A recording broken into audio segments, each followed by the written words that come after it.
Hi and welcome back to Cheeky Crypto. My name is Nick and today guys we're going to be jumping down into the charts for Zilliqa, see what's been going on most recently and what I would expect to happen next. As I get into this video, if you find it useful and informative, hit the like button. I really do appreciate that. If you happen to be new to the channel, then why not go ahead and subscribe, tap the bell, select all notifications, and in doing so you will be kept up to date with everything that we do here at Cheeky Crypto. If you have not yet joined us in Discord, links in the description down below. Fantastic community talking crypto 24/7. It's completely free and I don't think you'll be disappointed by what you find down there. If you're looking for a little bit more from the crypto space, whether that is bear market strategies through to project reviews or trading, then why not check out the Patreon as well in the description below. Okay, let's get into this. Zilliqa paired up with USDT on the hourly chart. Binance is our data source. And we were tracking this 5-wave move down. We are looking for the bounce and we're looking for another move down lower. Essentially was a couple of patterns here that we were talking about in the last video.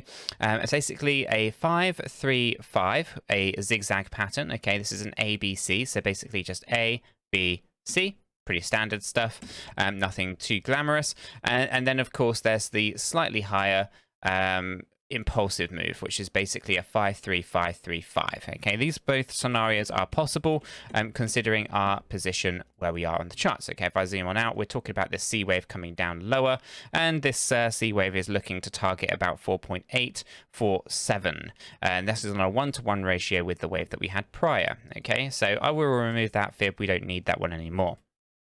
Okay, so let's go ahead and zoom in here, and what we'll do is we'll take a look at these points and see what we can do. So essentially we've got the correction in the middle here. We'll just go mark that up like so, and here we are tracking, pretty well down here. Now we got 1, 2, probably 3, 4, and 5, and looking for some kind of move upwards here. We can see that we're almost overbought already, so this could be a 4th wave where they're waiting for a 5th wave to come back down ever so slightly, then some kind of bounce and then more of a move. So nothing here is actually looking too much. If we go ahead and grab hold of this and we move this over to the high point of our C wave, let me just move that out of the way.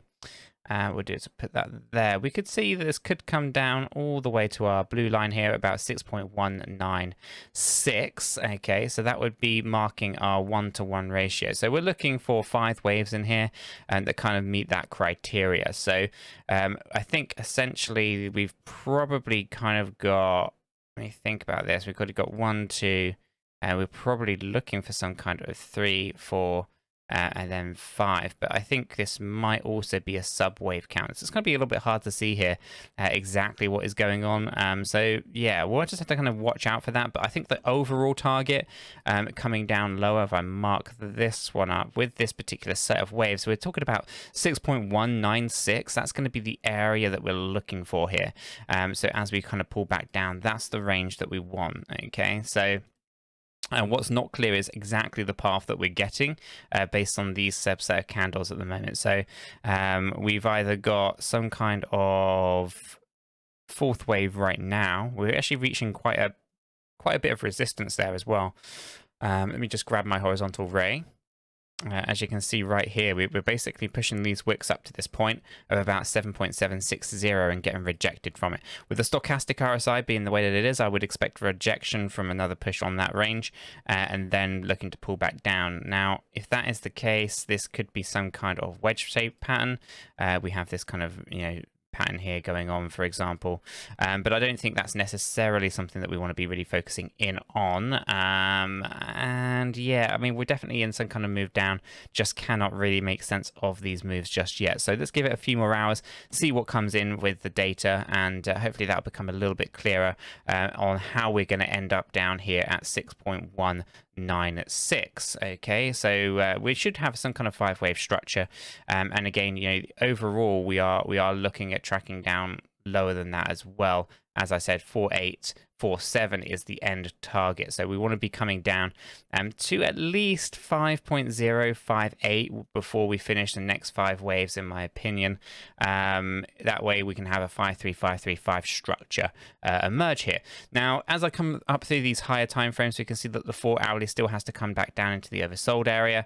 The 8 hourly has quite a way to go. It's got quite a bit of a fall ahead of it. The same with the daily, right? This puts Zilliqa quite kind of disjointed from Bitcoin, right? Bitcoin's already oversold on a lot of these, but Zilliqa is not. So Zilliqa has quite a way to still go. Monthly, it's actually coming back out of the oversold area. So essentially, yeah, I think Zilliqa's got a bit of work ahead of it as it starts to think about these lower ranges. Something that I've been talking about for what feels like a very long time, since we're way up here. When was that, like April? Yeah, early April.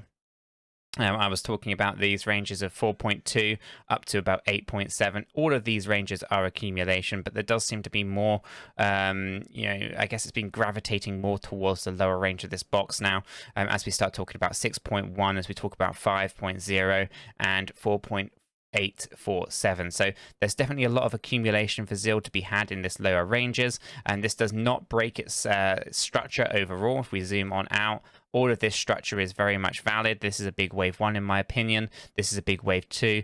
All this is speculation at the moment, though. It could still be the A, B, and C move, but essentially the structure here is looking pretty good. So we should be thinking, completing this wave 2 and then having an absolutely fantastic surge up for a really good wave 3 before a wave 4 and 5 follow, etc, etc, etc. So really good stuff. Lots of things to kind of think about, lots of things to kind of talk about. We've been talking about Zilliqa for quite some time, but yeah, for now we're all about accumulation. We're all about accumulating between 4.2 and 8.77 and dollar cost averaging better positions as those opportunities present themselves. Guys, I'm going to leave the video there. If you have found this brief technical analysis useful and informative, hit the like button. I really do appreciate that. If you happen to be new to the channel, why not go ahead and subscribe, tap the bell, select all notifications, and in doing so you will be kept up to date with everything that we do here at Cheeky Crypto. With all that said, done and out of the way, I hope everyone has a fantastic day, and I'll catch you all in the next one.